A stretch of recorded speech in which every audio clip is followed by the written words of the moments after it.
Bonjour et bienvenue chez nous, Jean-Claude Delestrac. C'est plus qu'un plaisir. Content de vous revoir. Moi de même, c'est plus qu'un plaisir, c'est un bonheur de vous avoir parmi nous sur Waza FM dans le Breakfast Show avec Tony Paty et moi-même. Voilà, homme politique.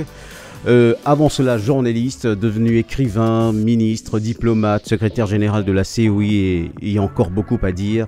Mais on aimerait savoir ce que vous devenez aujourd'hui, Jean-Claude Delestrac. Qui vous fait à Zodi? Je m'intéresse toujours à la politique, homme politique non, ancien politicien, mais s'intéressant toujours à la chose politique, plus que jamais, compte tenu des circonstances, puisque nous sommes à la veille d'une consultation législative.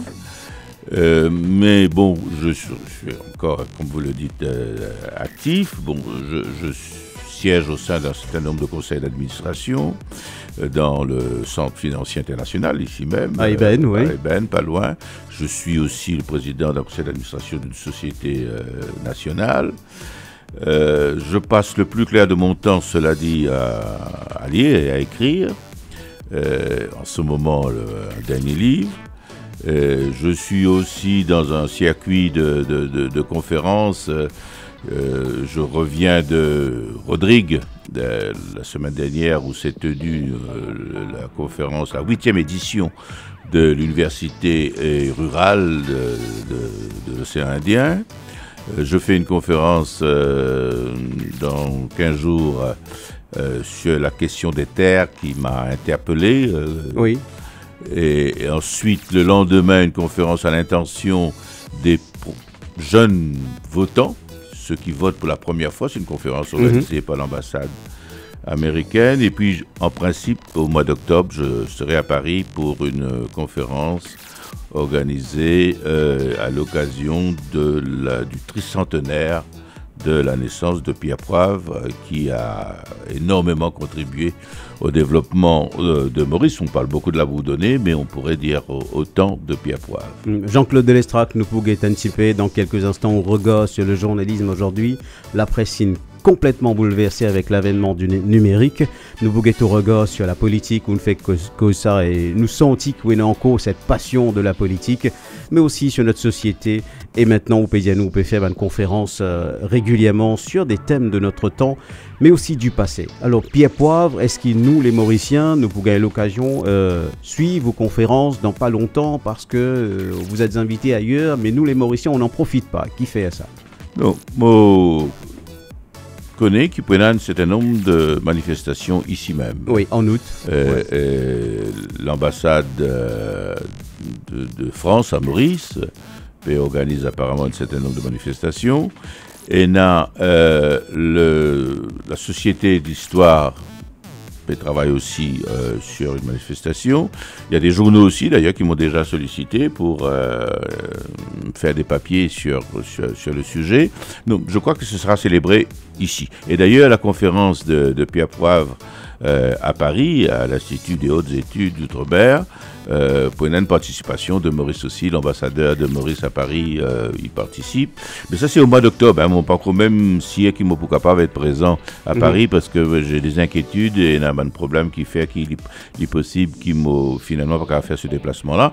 Mais de toutes les façons, pour contribuer pour vulgariser un petit peu l'histoire de Pierre Poivre, qui est moins connue et que Maurice a mis du temps à reconnaître.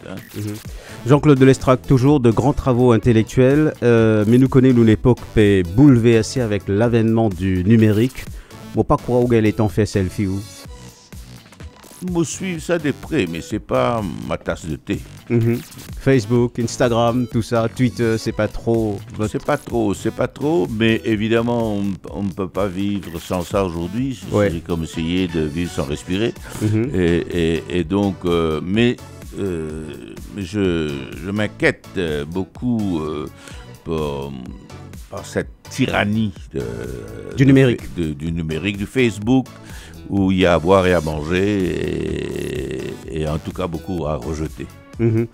Alors Jean-Claude Delestrac, nous revenons aux premières passions, Jean-Claude Delestrac, où cause la tyrannie du numérique. Nous connaissons aujourd'hui, nous rentrons dans l'ère, comment nous rentrons dans l'ère depuis peut-être une quarantaine d'années du fast food. Aujourd'hui, nous rentrons dans l'ère du fast news. qui régore aux étés le journalisme Zodi, particulièrement de Maurice. De la presse écrite? La presse écrite, mais la sphère audiovisuelle, tout. Ouais. Alors, on a raison de dire que tout ça a bouleversé notre mode de fonctionnement, en tout cas dans les médias. Mais du coup, à chaque fois qu'un nouveau support arrivait tout au long de notre histoire, il y a tendance pour annoncer la mort de ce qui existe. On a annoncé, quand la télévision est arrivée, on a annoncé la mort de la radio. C'est pas vrai. Et là, kicking, la télévision est là. Quand le numérique est arrivé, les sites web est arrivé, on a annoncé la mort de la télévision. Il y a plus de chaînes que jamais. Et on annonce aussi, évidemment, systématiquement, assez régulièrement, la mort de la presse écrite, du support papier. C'est pas ce qui se passe en vérité, même s'il est vrai qu'il y a un grand nombre de journaux qui peuvent tenir compte de l'évolution des médias de manière générale, ils disparaissent. Ça, c'est certain. Aux États-Unis, en Europe, il y a beaucoup de médias qui disparaissent complètement, d'autres qui sont en des grandes difficultés, d'autres qui sont en train de chercher le nouveau modèle. Et là, naturellement, un nouveau modèle à trouver. La presse écrite, le support papier, a besoin de se réinventer. Il n'est pas capable de prétendre aujourd'hui sortir un journal, par exemple pour un quotidien, tous les 24 heures, et faire news. Oui. News, c'est où qui fait c'est l'instantanéité. En venant chez vous, là, on trouve l'accident de Goodlands. J'étais d'ailleurs retardé un peu à cause de cet accident. Et c'était déjà sur les ondes. De Waza FM. Ce sera dans l'Express demain. Un peu tard. Personne, donc, n'achète plus un journal pour avoir des news. Oui. Les news, c'est ce qui est en temps réel. C'est la radio, c'est la télévision, c'est les sites. À ce moment, la question se pose, mais à quoi sert un journal ?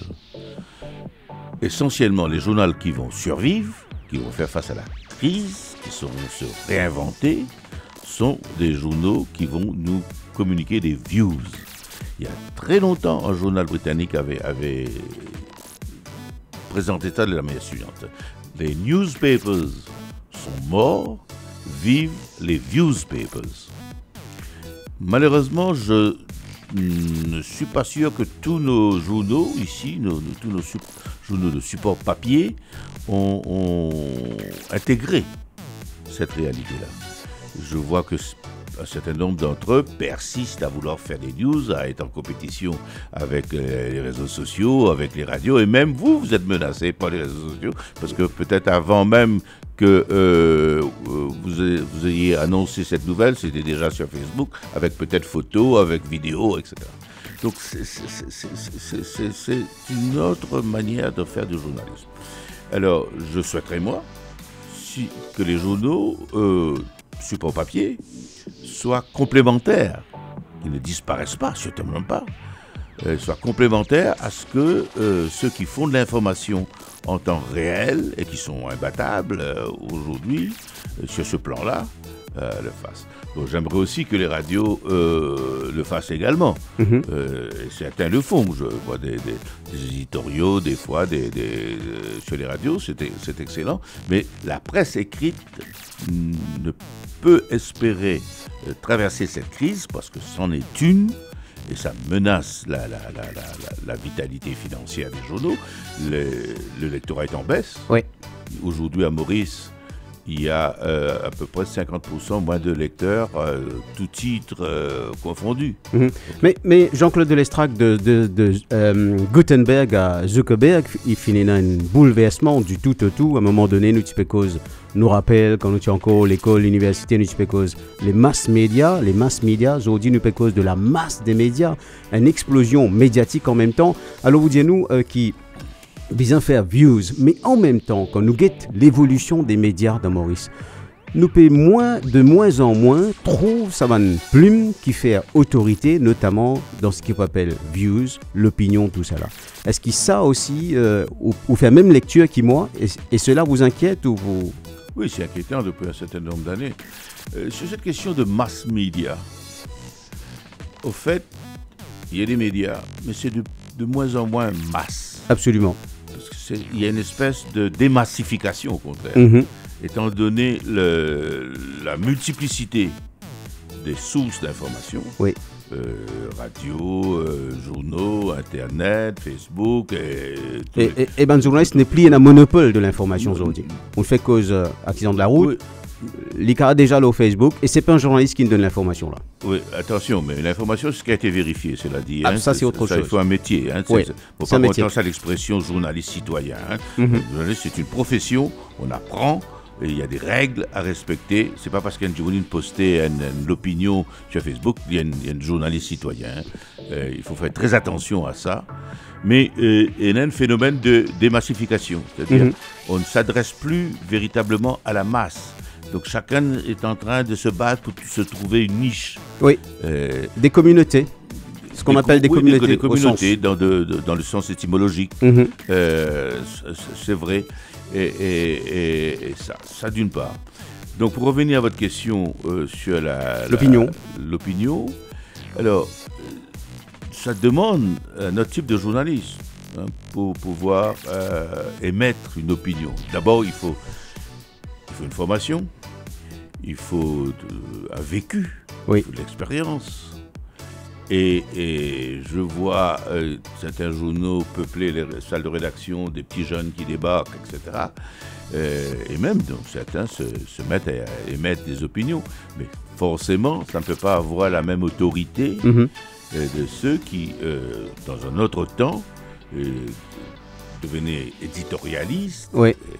Et mettez des opinions, c'est généralement des gens, d'abord d'un certain âge ou d'un âge certain, avec une expérience, un vécu, une expertise, plus qu'une expérience.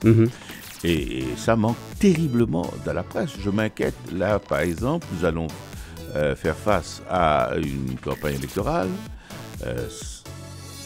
Au-delà des vociférations, c'est aussi un temps de réflexion. Nous sommes appelés à choisir un gouvernement pour les 5 prochaines années.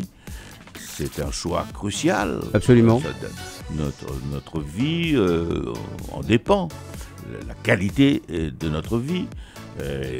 C'est un temps où, en principe, on devrait être en train de réfléchir sur quelles sont nos options, analyser les programmes des uns et des autres, le parcours, avoir une connaissance de l'histoire, relativiser, pouvoir, comme le font par exemple certaines chaînes de télévision, analyser les propos des politiciens et séparer le vrai du faux.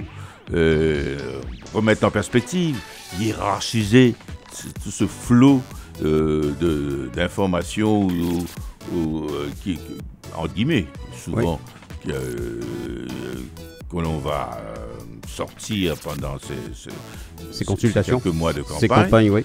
Et donc là, il faudrait à la radio, dans les journaux et ailleurs, des gens d'expérience qui est capable de séparer le vrai du faux. Donc ça nous manque aujourd'hui. J'étais un grand fan de vos éditoriaux. C'est vrai que la qualité, l'argumentation, ce côté bien réfléchi, il en manque. Tiens, où Lindsay Rivière, Gilbert Adny, Sidney Selbon, Raj Mitterban, tous ces gens-là sont partis. Aujourd'hui, nous pensons tiennent vide de ce côté-là. Ah bon, heureusement, nous parlons au mot tout à fait. Et donc, que ce soit Lindsay Rivière lui-même, moi-même, Jovan Selbon, très présent sur Facebook. Donc, heureusement, il y a la possibilité, c'est ce que nous sommes en train de faire. En ce moment, c'est une forme d'éditorial que ce Breakfast Show. Et j'avais même envisagé à un moment donné, à l'occasion de cette campagne, faire ce qui se fait maintenant sur un certain nombre de sites plutôt de télé, mais que certaines radios font aussi des éditos vidéo. Oui, mais il faudra le faire, Jean-Claude. On vous l'encourage, parce que ça nous manque. Oui. Ça nous manque, votre écriture. On pourra le faire avec vous, si vous voulez. Avec plaisir, ce serait avec plaisir. Jean-Claude Delestrac, quand nous péguette la politique qui vous fait quitter depuis très longtemps. 25 ans. Oui, voilà. Et nous trouve qui en cours ou ben contemporain, sinon ben qui plie âgé qui ou encore dans sphère politique et je pas rôle log ça. Ce qui ça aussi c'est un sujet d'inquiétude pour vous. Absolument. Nous ne sais pas deux choses. Hein. C'est une question de leadership. Les partis politiques, en réalité, sont des institutions de longue durée. Contrairement à ce qui m'entend dire de temps en temps dans le débat politique, vieux parti, etc. Mais les partis sont vieux.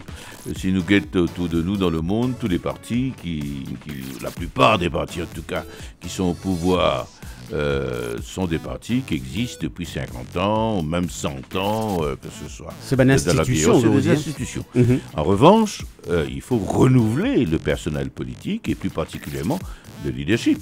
Et en particulier, dans les cas que le leader accumule soit des bouts, soit des défaites, et à un moment que vous êtes bien allé. Oui. Le problème de notre vie politique, c'est le fait que leaders des partis sont des propriétaires de ces partis-là. Qu'est-ce qui peut passer en Angleterre en ce moment?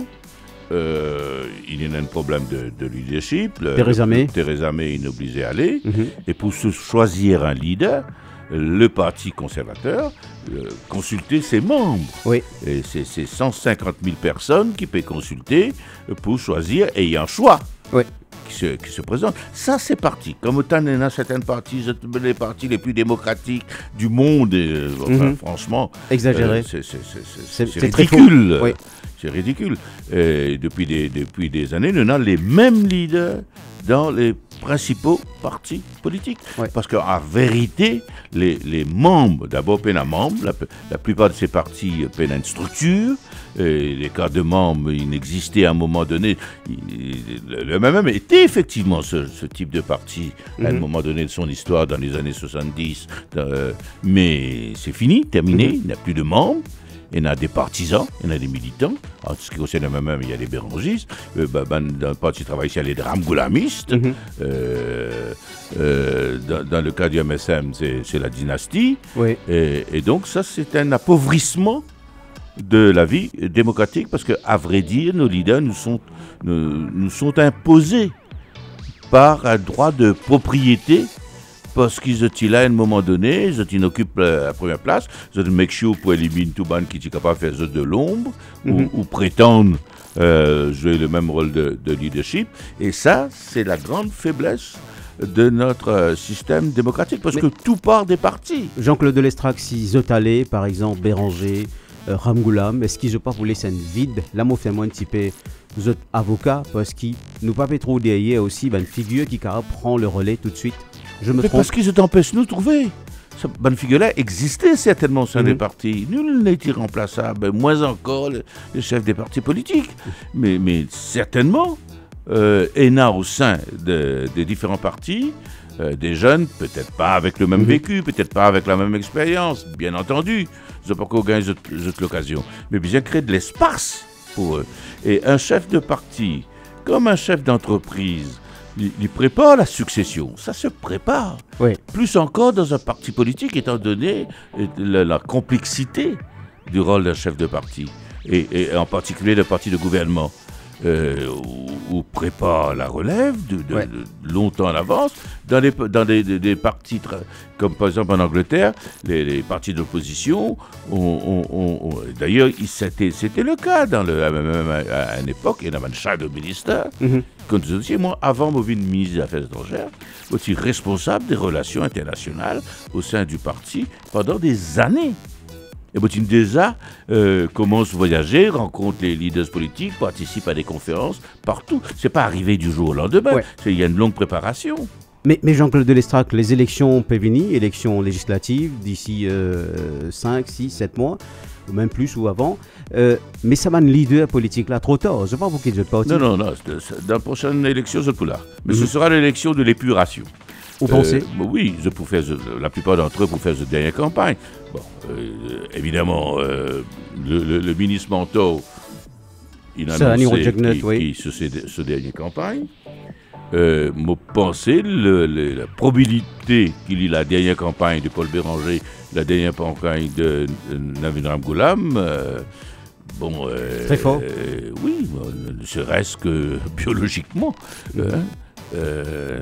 Moi, pas trouve autres est en mesure de se présenter encore dans une élection dans 5 ans pour durer 5 ans.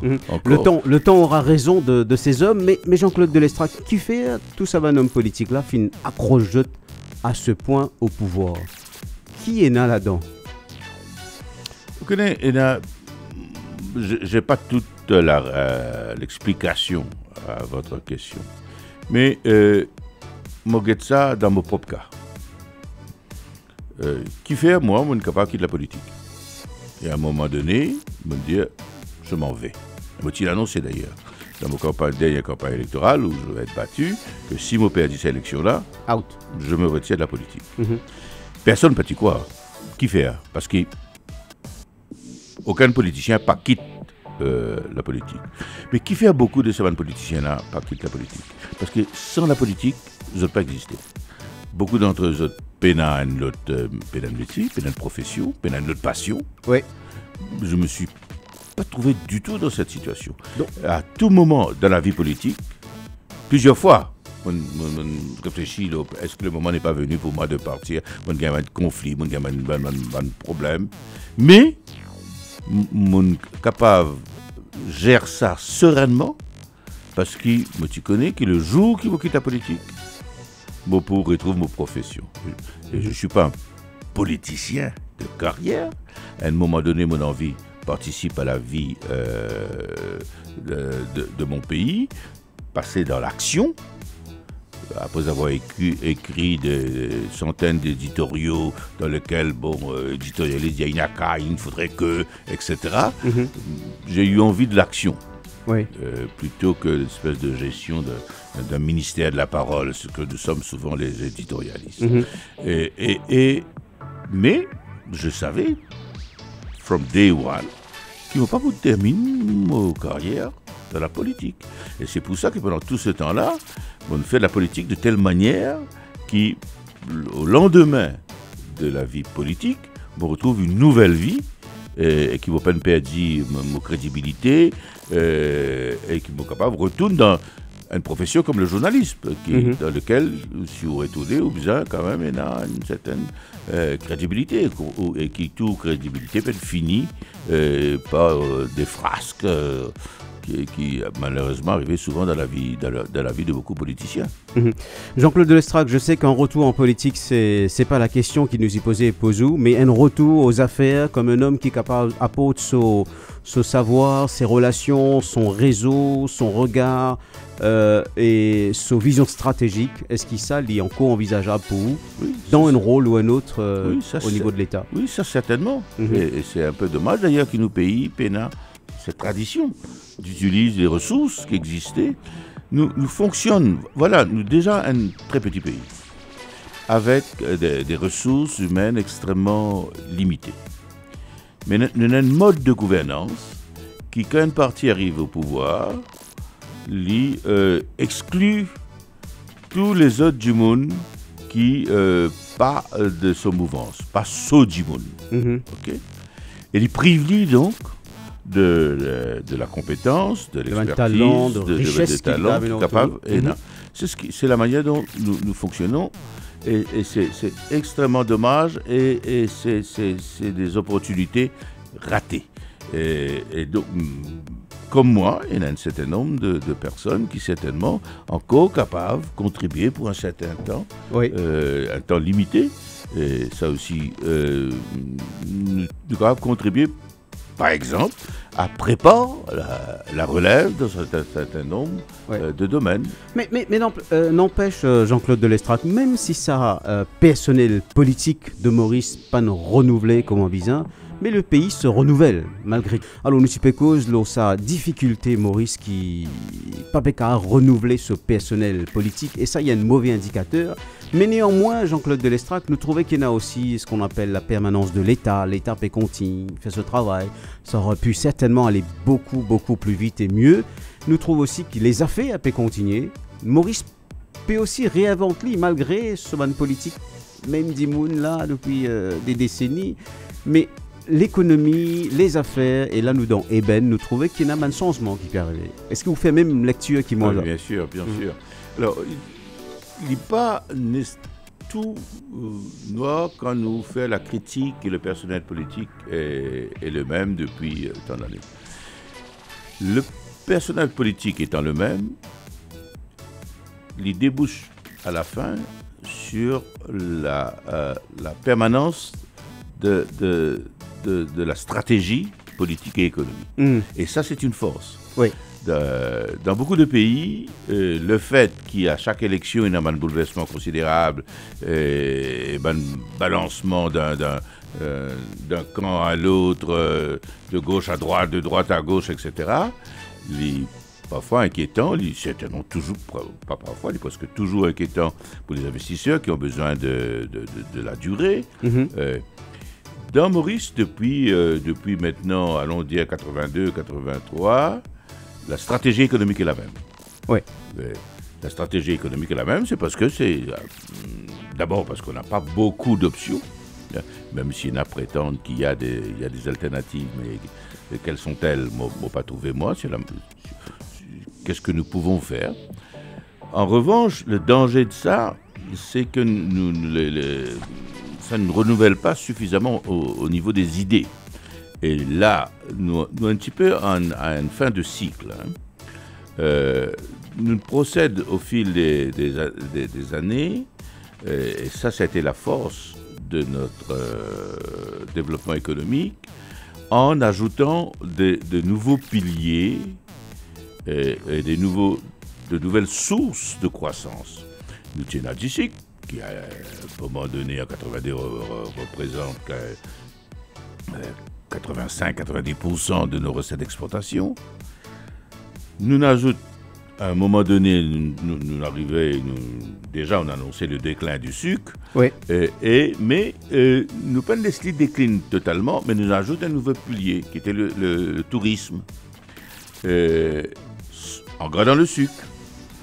Ensuite, le tourisme, au tourisme, nous ajoute le textile. Au textile, nous ajoute les ICT. Au ICT, nous ajoute les centres financiers. Mais à chaque fois, en essayant de garder les piliers. Oui. Même en relativisant la force de chacun. Là, nous un petit peu à une fin de cycle économique. La difficulté, c'est de trouver quelle va être la prochaine source de croissance du pays. D'un pays qui peut changer considérablement à cause du vieillissement de la population. Nous avons de gros problèmes avec le système d'éducation parce que nous en coopérojette un certain nombre de nos bons enfants à l'âge de 12 ans. Ouais. Il y a une exclusion qui fait passer déjà là. Et le métier qui est disponible, c'est rejet de l'ancien CPE, c'est pas eux qui sont capables d'adapter à ce nouveau métier. Où sont les métiers qui pour accessibles à des gens qui n'ont pas la formation, l'éducation pour accéder à des métiers de l'informatique, des nouvelles technologies, etc. Ça, c'est inquiétant.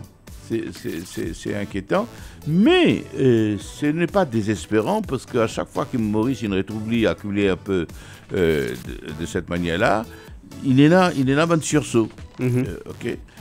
Et moi un peu là inquiet, pas plus tard que hier même, me lire un article de plus en plus il y a une analyse qui peut faire que nous peut-être à la veille d'une nouvelle crise financière. Oui, ça se dit depuis un moment déjà. Ça se dit depuis un moment et ça c'est de plus en plus et ça se dit. En plus, le monde est extrêmement instable. Nous avons parfois la guerre commerciale qui nous dirigent, la guerre commerciale, si ça s'embrase au Moyen-Orient, etc. Oui. C'est pour ça que je suis généralement je suis optimiste. Oui. Et en lisant le budget, j'ai écouté en partie le discours du Premier ministre et ministre des Finances. J'ai pas de grands reproches à faire à ce budget, mais sur le fond, j'ai une inquiétude parce que j'ai senti que le budget est bâti, construit sur l'idée que la croissance économique mondiale va se poursuivre, oui, que la croissance économique nationale va se poursuivre. Le ministre annonce même une amélioration du taux de croissance.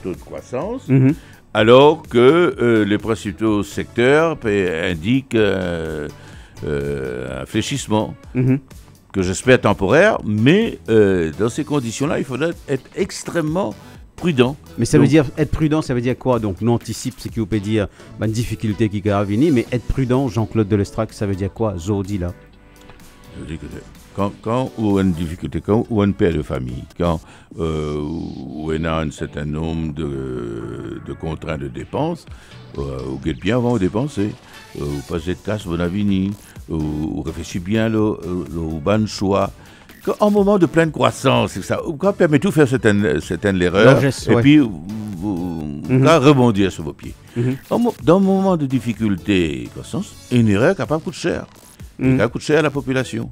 Alors, on trouve un certain nombre là, surtout en pleine campagne électorale, j'espérais que la distribution des prix est terminée, oui, et qui peine encore cadeau qui donne à ces grands enfants que sont les électeurs, et que l'opération La Bourse d'Où se termine avec le budget. Mm-hmm. Et même là, on a été très loin. Il y a des issues qui nous refusent guetter, mais à tort, un pays comme Maurice n'est pas capable de permettre, par exemple, d'une pension à tout le monde, d'une facilité sociale à tout le monde, indépendamment des moyens. La justice sociale recommandée qui nous donne à ceux qui ont le plus besoin. Ceux-là ont besoin de l'aide de l'État, mais pas tout le monde. Nous ne pouvons pas permettre de faire ça. Des grands pays, des pays infiniment plus riches que nous, pas capables de permettre ce luxe-là. Oh, nous refusons Gately. Surtout avec le vieillissement de la population, c'est encore plus inquiétant. You were received very well in Parliament by many ministers over the years. Highly respected member of Parliament and public figure that you are. Plus, of course, all the great things that you've written as well. You were once met with what is called in the press as euphoric statements by the Parliament. In which you were present, and they said that the Diego is back. What did they mean by that? I really don't know. What I know, Diego is the most famous footballer in the world. So they are fooling people. Really? Unfortunately, yes, because Diego will not be back. And my point is, that's a very deep thing to say. Diego will not be back. It's not just because the British does not want it. The American does not want it. They have built the biggest military base on Diego. They have spent billions of dollars over the last 15 years to make of Diego the greatest military base in the Indian Ocean and controlling both the Indian Ocean and the Middle East. Mm-hmm. They won't leave because Diego is more crucial to them today than what it was in the 70s. Okay. That's why they will not leave Diego. My point has been, okay, let's forget getting back Diego. But what we can do, well, we can negotiate with the British to try to bring back the other islands. Is that the future? Is that the future? That is the future. And if it is the future, how does it affect us in Maurice? Not directly. What we can do, we can try to get back the other islands of the archipelago. Yes. There are so many islands, and one of the islands, there are two big islands in the Baker. One called is Peros Banos, and this is the birthplace of the leader of the Chagosian. Olivier Bancoult. Olivier Bancoult was not born on Diego Garcia. He was born on Peros Banos. So we can this is very symbolic. Mais ce que vous dites là, Jean-Claude de Lestrac, just step in. Ce que vous dites là, Jean-Claude de Lestrac, n'est pas nouveau. C'est aussi le discours de ce gouvernement. On sait raisonnablement, c'est pas réaliste de dire aux Américains ni aux Anglais de partir.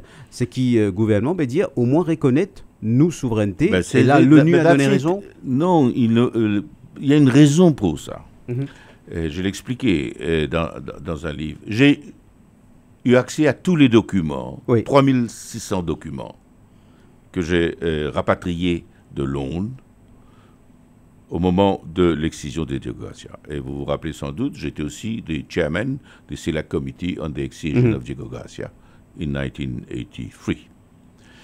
Et je sais pourquoi les Britanniques, qui sont en vérité, qui se considèrent maintenant le propriétaire British Indian Ocean Territory, ne veulent pas, à l'assistance des Américains, d'accorder retourner la souveraineté à Maurice. Si vous donnez la souveraineté à Maurice, les Américains appréhendent une situation où demain, ce gouvernement-là, ou un autre gouvernement, ou une population de Chagossiens rentrés au Chagos, se mettent à demander un droit à l'autodétermination. Et contester la présence des Américains. Contester la présence. Ils ont fait Diego Garcia, ils ont expel people from Diego Garcia, précisément pour ne pas avoir à gérer ce problème en vertu d'une stratégie qui s'appelle Strategic Island Concept, qui a été un concept mis en place par le Pentagone il y a des années, qui a poussé les États-Unis à acheter des îles un peu partout, sans population.